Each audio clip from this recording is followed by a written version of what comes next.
Você já parou para pensar em quantos craques o futebol deixou pelo caminho? Sabe aquela promessa que pareceu cheia de brilho? Foi chamada de novo Messi, cercada de várias expectativas, mas que de repente sumiu dos holofotes, como se nunca tivesse existido. Mas diferente de tantos outros que o futebol deixou por questões de lesão, escolhas erradas ou até por falta de talento, Bojan Krinik foi vencido por algo invisível, algo que muita gente finge que não existe, que atualmente vem devorado a maioria dos jovens, a famosa depressão. Sim, o mesmo Bojan que encantava nas academias de base, que aos 17 anos já dividia vestiário com grandes craques do Barça, Ronaldinho Gaúcho, Xavi e Andrés Iniesta, o garoto prodígio que cresceu com o futebol nos pés e parecia destinado a conquistar o mundo, acabou travando por uma batalha silenciosa dentro da sua própria mente. E o mais assustador é que ninguém percebeu, porque no futebol muitos de nós só temos enxergado a questão das 4 linhas, mas que esquecemos o que existe detrás dele. Existe um ser humano com medos, inseguranças e dores que a fama e nem o próprio futebol consegue apagar. Imagine você,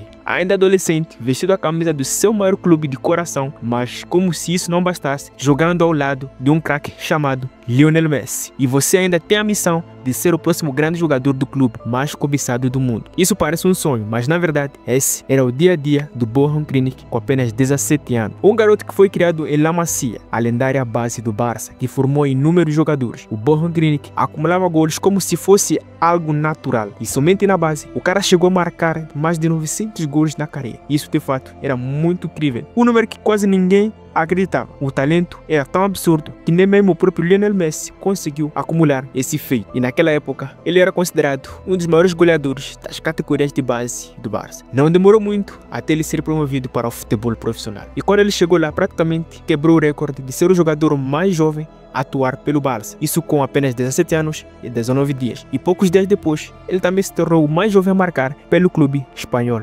concretamente na La Liga. E com esse feito, a imprensa se empolgou. Os jornais catalães já estampavam o seguinte: o novo Messi já está entre nós. E essa comparação na verdade parecia um elogio, mas que muitos não sabiam, isso foi o início de uma grande pressão. Foi exatamente aonde tudo começou e você já pode imaginar a pressão que o garoto passou. Dentro de campo, Bojan mostrava qualidade, era rápido, habilidoso e um faro de golo muito incrível, mas fora dele, ele sentiu uma pressão. Afinal de contas, ele não era o novo Messi, era como se fosse carregar uma expectativa de um clube gigante, de uma torcida faminta por ídolos, e ainda viver a adolescência ao mesmo tempo praticamente era impossível. Enquanto todos viam o jovem brilhando, ele começava a se afogar em silêncio, mas ainda era a ponta do iceberg. O palco estava armado, o mundo estava insistindo e o bom seguia sorrindo nas fotos, mesmo que por dentro algo já começasse a lhe destruir. Por fora ele parecia um prodígio de uma nova geração, mas por dentro era somente um garoto com inseguranças e sufocado pela sua própria mente. Enquanto o mundo celebrava os dribles, os gols que ele marcava, ninguém percebia que nos bastidores ele começava a lidar com um inimigo silencioso, a famosa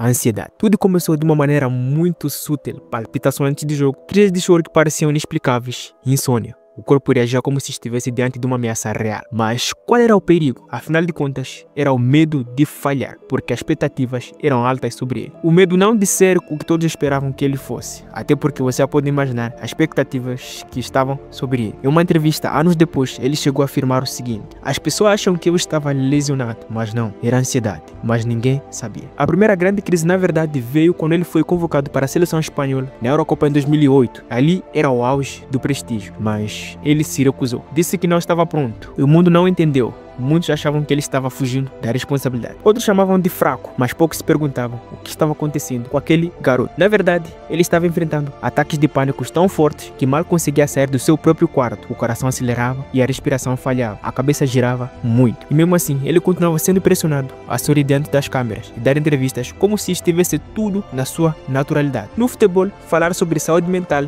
é algo que muitos veem como fraqueza. E essa cultura tóxica, silenciosa e impiedosa foi empurrado Bojan Krinik cada vez mais para o abismo emocional. O problema é que enquanto a lesão física afasta o jogador por semanas, uma lesão emocional praticamente não tem prazo, é algo perpétuo e o futebol não costuma ter paciência com quem precisa respirar. Nesse exato momento, o talento do Bojan Krinik não era o foco. O que crescia agora era o peso das dúvidas, da desconfiança e da solidão. Quando a ansiedade se tornou grande demais, o Bojan tomou a decisão mais difícil da sua carreira, que foi deixar o Barça como forma de respirar. Para muitos, sair do Barça foi como se parecesse um passo para trás, mas para ele era uma questão de sobrevivência. Ele precisava respirar, precisava se afastar da sombra de Messi e das comparações condições sufocantes. Em 2011, quando ele tinha apenas 20 anos de idade, ele foi negociado com o clube da Roma, na Itália. Era uma chance de recomeçar longe dos holofotes de um clube que exigia tanta perfeição dele. A Itália não poderia lhe dar algo que a Espanha não oferecia, tempo para respirar. Mas diante de tudo isso, a questão que nos falta fazer é a seguinte: será que o futebol tem paciência? A verdade é que, mesmo com o talento que ele possuía, o Borja nunca conseguiu criar raízes onde ele passou. Digo raízes em forma de legado. Depois de Roma, ele passou por outros clubes como AC Milan, Ajax, Stoke City, Alaves e outros vários clubes, mas mesmo assim, o que parecia ser o recomeço, na verdade,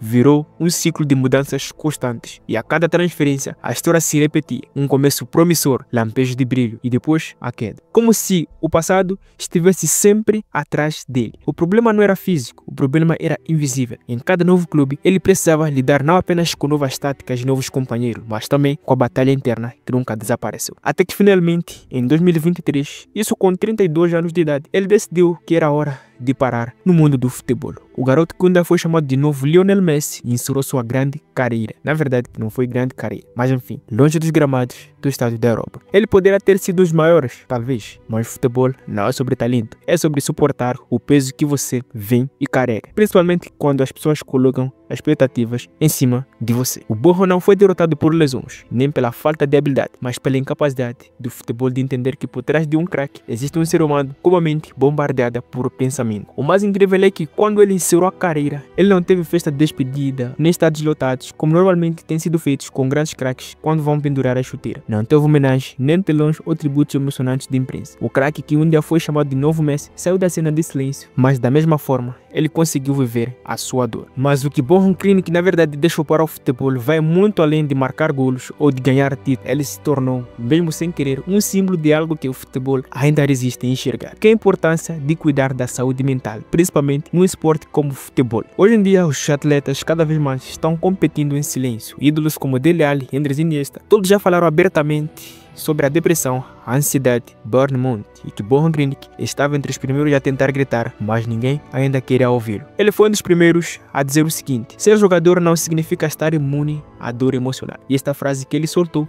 me reflete a grandes realidades que muitos jogadores estão enfrentando atualmente. E talvez esse seja o legado mais importante que o futebol deixou para nós. Mas porque no final das contas, quantos talentos já foram devorados pela pressão que nem a gente sequer percebe? Quantas carreiras promissoras já foram destruídas não pela bola, mas pelo peso da sobrecarga da nossa própria mente. Borja foi uma joia, sim, isso não podemos negar, mas uma joia lapidada de rápido demais, que foi exposta ao mundo cedo demais, que foi exigido uma intensidade que praticamente era algo pesado para ele. E ainda assim, mesmo sem levantar taças ou quebrar grandes recordes, ele abriu o caminho para que o futebol começasse, finalmente, a enxergar algo invisível. Mas bom, deixando toda essa história de Borja Krinic, vamos olhar para outra vertente. Sabemos que ele foi devorado pela depressão e que abandonou o futebol muito cedo. Mas vamos para outra parte do vídeo. E se ele não tivesse depressão, que é a parte central do nosso vídeo? Vamos imaginar que um instante a história do Borja Krinic tivesse sido diferente, que ao invés de ser consumido pela ansiedade e pela pressão, ele tivesse sido acolhido, orientado e dado tempo para amadurecer sem peso de comparação constante. O que aconteceria com ele? E o mais importante, o que aconteceria com todos os que acompanharam essa grande trajetória? Vamos voltar um pouco para o passado e olhar para aquele Borja Krinic que estava na academia de base, que era o futuro da seleção espanhola e principalmente do Barça. E se o futebol tivesse percebido que por mais talento que um jogador tenha, ele não era apenas uma máquina,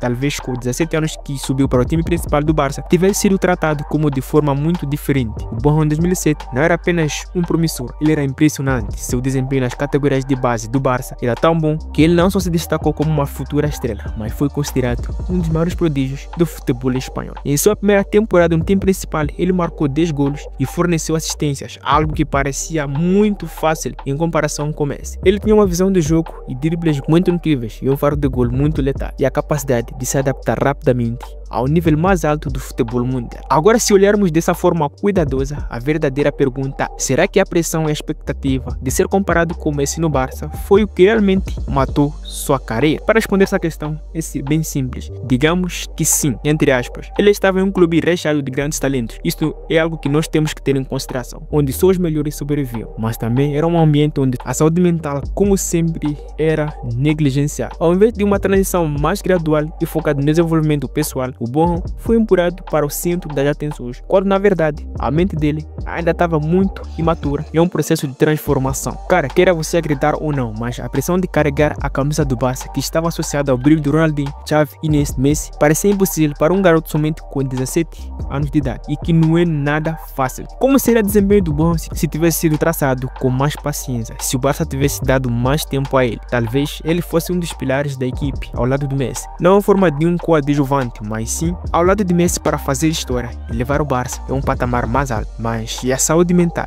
E se Bonham tivesse sido acompanhado psicologicamente com uma equipe que compreendesse o impacto de ser lançado à fama precoce, será que ele teria desenvolvido a resistência necessária para lidar com o que estava por vir? Aqui está outro ponto, que é a questão da saúde mental de um jogador é tão importante quanto sua forma física. Quando Bonham teve seus primeiros episódios de ansiedade, não havia terapeutas no esporte, nem um suporte emocional estruturado como vemos atualmente hoje. Ele era tratado mais como um produto, uma promessa, e não como um ser humano. Se ele tivesse recebido a ajuda de um psicólogo, talvez naquela época não teria fugido da seleção quando ele foi convocado pela primeira vez. Agora, se colocarmos em uma perspectiva que talvez o fracasso de Bonham não tenha sido por falhar em marcar golos ou não ser o próximo Messi da geração, o maior fracasso foi não ter sido encontrado o equilíbrio entre seu talento e sua saúde emocional. Esse equilíbrio que os jogadores mais bem-sucedidos conseguem, a capacidade de lidar com altos e baixos da carreira sem perder sua entidade ou sua saúde. E o que teria acontecido se ele tivesse mais tempo no Barça? Ele talvez poderia ter sido parte daquelas equipes lendárias, ao lado de Messi, Xavi, Iniesta e outros jogadores incríveis que conquistaram tudo. E talvez, com o tempo, a maturidade emocional, ele se tornasse o grande nome do futebol, com tanta expectativa que queriam que ele se tornasse. Mas vamos voltar ao futuro. Bonham não teve essa chance. Ele se viu exposto e aos poucos foi deixado de lado, jogado de um clube a outro clube, sem nunca conseguir encontrar um lar definitivo ou deixar um legado em clubes que ele passou. Mas e se ele tivesse se encontrado? E se a Roma, o AC Milan ou o Ajax tivessem sido mais do que um simples destino? Se tivessem sido um lugar onde ele pudesse crescer sem receber essa pressão constante de ser o novo Messi no futebol espanhol? Ele talvez poderia ter sido florescido um grande jogador, mas sem ser uma joia perdida, mas alguém que teve o tempo para amadurecer. A grande verdade é que o talento do Bonham não foi destruído pela facilidade, mas enfim, o Bonham Clinic talvez nunca tenha conquistado a bola de ouro, talvez nunca tenha sido o protagonista de uma final da Champions League, mas se bem lá no fundo, será que é mesmo o único tipo de grandeza que importa? A história dele é um lembrete poderoso que não todo craque precisa ser lembrado por título. Alguns serão lembrados pelas conversas que começaram, pelas feridas que impuseram, pela coragem de mostrar que por trás de uma camisa existe um coração também que sente, sofre e chora. Bom, para quem não me conhece, meu nome é Eduardo Júnior, eu fico por aqui. Tamo junto, esse foi o vídeo de hoje. Foi.